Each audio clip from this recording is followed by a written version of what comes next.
Hey guys, J0, how you doing? I hope all is well in YouTube land. Whatever part of the world that you are in. In my part of the world, my buddy Barry, the Empty Hammock channel, he has come to our rescue as far as the video editing, showing me how to use video editor stuff to where we can keep videos coming out and keep sharing information and all that kind of stuff. So thank you. Yeah, man. Because when it comes to computer and tech stuff, I can very seldom finish a sentence without using the word so, but I mean, there's been a lot of people who have watched your channel and have been probably wondering the same thing that I've been wondering here lately, which is, where you been at? Yeah, I got abducted. You got abducted by aliens? Yeah. Well, it's the 23rd. Wasn't they supposed to show up today? Oh, Jesus. Yeah, I'm waiting. I mean, the stars are aligning today. So okay, today's the day. So any minute now. Yes. We are waiting for the arrival of whatever it is that's supposed to arrive today. Narubu, some planet, I don't know. No, it's been an interesting few months in my life and in Molly and I's life. Just so much stuff has changed, so much stuff has happened, and I kind of look at homesteading. There's sort of two different types of homesteader.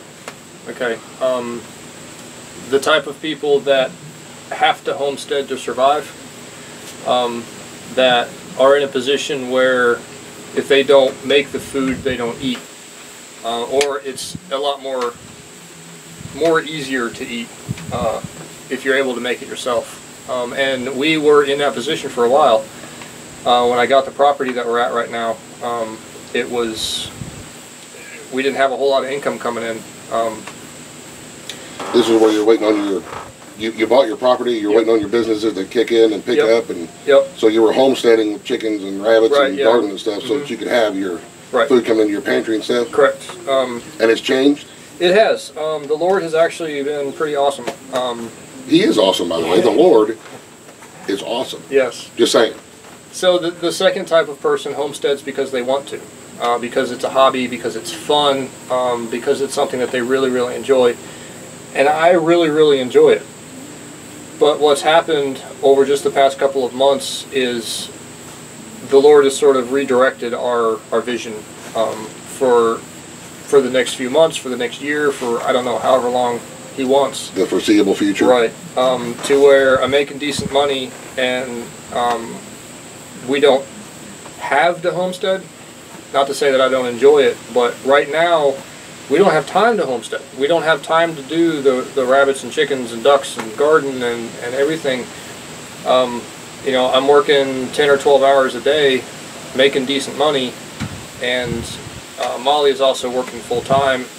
So we don't fall into that first category anymore, which I think I'm praising God, you know, honestly, because it's nothing but His provision and nothing but His providence to say, okay, here's a step up, here's a movement forward into a bit of a better lifestyle. So you're not in the first category of having the homestead to eat, and you're too busy to be in the homestead because we enjoy it category. Right.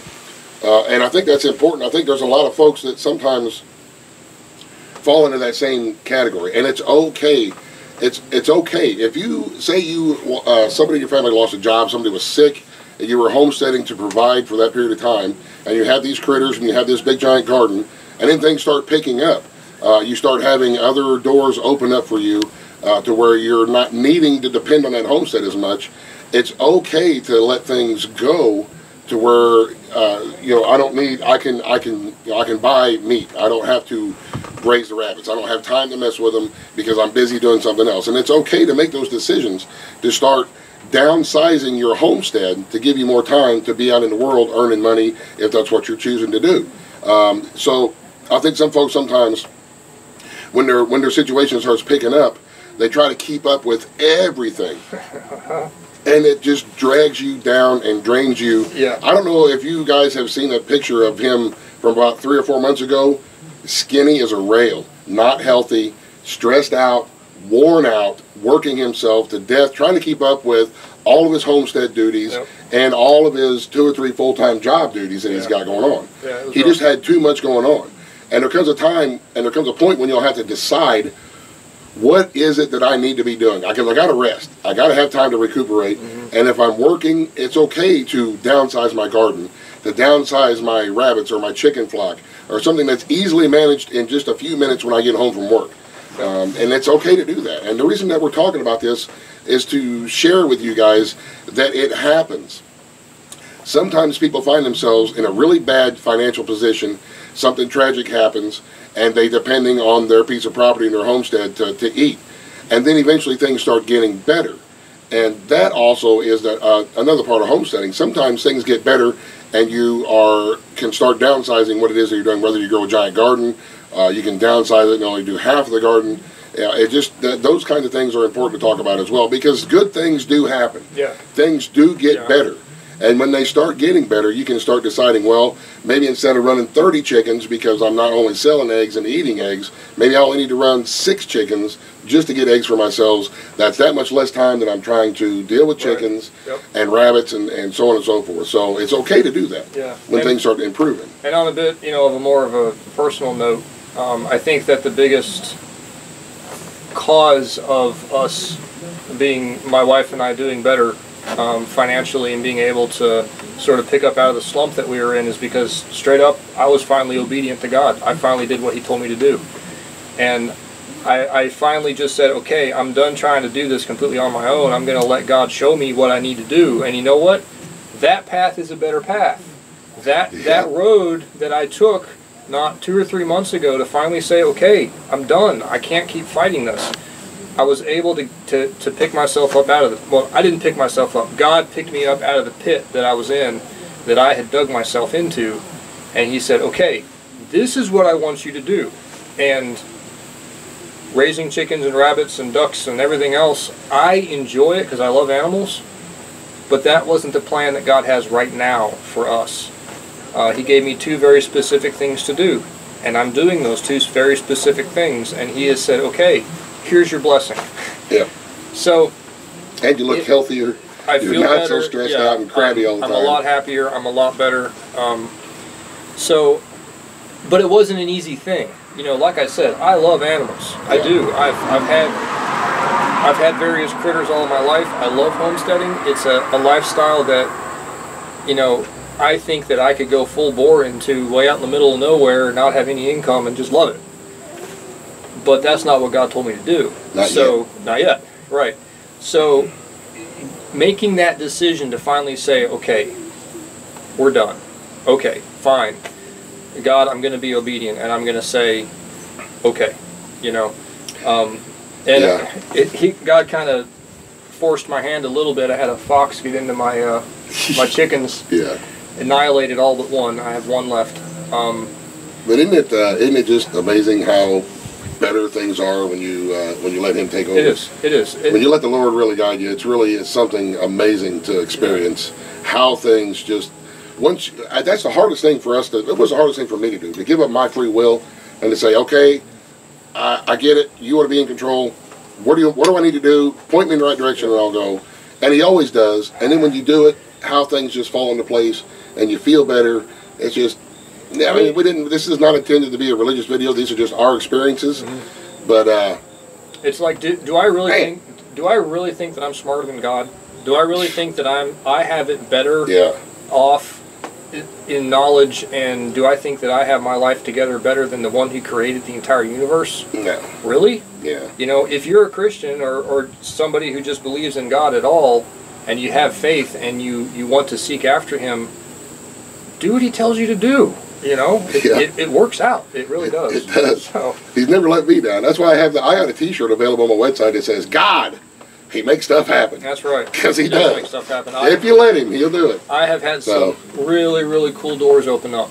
Very cool doors open up. Some opportunities for Molly and I that will, it's good coffee. It is.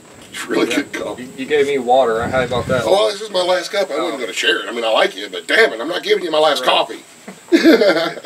But we have had some absolutely fantastic opportunities come up that we have taken, and if I had still been with my head in the sand and I still had been my stubborn, I'm going to do this myself mentality, I'm going to take care of myself, dang it, mentality, we wouldn't have had those opportunities, and we wouldn't be where we're at right now. So, well, dude, you were really to the point to where you were extremely unhealthy. Yeah. I mean, we were concerned about you because you were just strung out. Yep. Strung out, not on any kind of substance, just strung out on stress. What the hell am I doing? Yeah. What am I doing? I got Because all this stuff I got to do. I wasn't following the plan that God had for me. I was trying to work a full-time job, still being incredibly involved in church, doing all the videos and all the promotional stuff for church, Mm-hmm. and running my entire homestead, and trying to homeschool the kids by myself most of the time. Molly does a lot of it. And trying to keep that house that I'm building. I was working like 6 full-time jobs all at the same time. And I finally had to say, this is stupid. Yep. I'm killing myself. Start making decisions. And I had to start making hard decisions, but it wasn't my decisions. I opened up my entire plate to God and I said, okay, what do I take, what do I leave? You tell me what I need to do. And I let myself be told what to do. And I did what he told me to do, and here you are. I'm moving forward. So like we say, whenever the point comes to where if things start improving in your life and it just gets to be too much, it's okay to downsize your home place and your homestead and to continue doing what it is that you feel like you're being called to do. Right. If you're say you was working at a steel mill or a factory of some sort, they cut down your hours, you were homesteading to supplement food and income, then all of a sudden they rebump your hours back up and you're back into where you were swinging like you were before. It's okay to downsize your home place, and it's okay to step away from the homesteading for a while in order to to keep yourself healthy, because if you try to keep up with everything, you're just not going to be able to do it. It ain't going to work. And you will be overwhelmed, and then instead of making prudent decisions about downsizing certain things, you're going to get to the point where you're so overwhelmed you're going to crash and everything will be down. And that's not a good thing. So I know we're always preaching, add more to your homestead, add these critters, add your garden, do this, do that.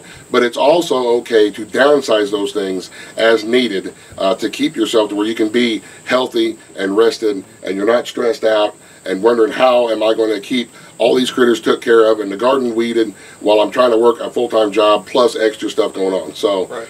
That was even to be the point of my video is encourage you to say, if it becomes too much and it feels like it's too much, it probably is. And then you can start making those decisions on what it is that I want to cut back on.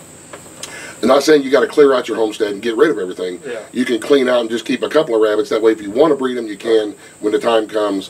Just simplify things. And simplify things. Yeah. Maybe you don't grow a garden next year. If you got a full pantry, you don't really have a need for it, maybe don't grow it. Yep. That'll save yourself some time and save yourself a little bit of stress and worrying about what's going on. And you know how now. You can go back into it. Yes, it's not exactly. hard to start. Letting your garden area rest for a year isn't a bad thing. Yep. Once you have that knowledge, that can never be taken away. Don't get stressed out because you think you have to. Thanks, sir. You're awesome. You know that? Yeah, don't tell anybody. You are awesome. Who are you talking about? That tree over there behind you. Oh, okay. Good. You guys are awesome. Every one of you guys who watch our videos, we love you to death and we really appreciate it. Absolutely. Barry is still alive, for those who are wondering. Yep. And I'm not going to keep him here in Ohio. I tried last time to kidnap him, and he's a lot faster than I am, and he got away. So that was fun. Yeah, you brought out the rope and everything. I said, heck no. All right, guys. Well, we're going to be. It looks like we're going to be back up and running. We're going to get this video uploaded, and just kind of make sure that I'm familiar with the software, and we can get it actually from the computer to YouTube, and go from there. And those of you who are subscribed to me, I'm not giving up on the channel. I just might not be doing as much, and it might be changing a little bit. I might be doing some different stuff on it. So don't give up on me. We're still here. Very cool. Alrighty. All right, y'all. Y'all have a great rest of the day. Thanks for watching. God bless. God bless. And Buzz Buzz, the end.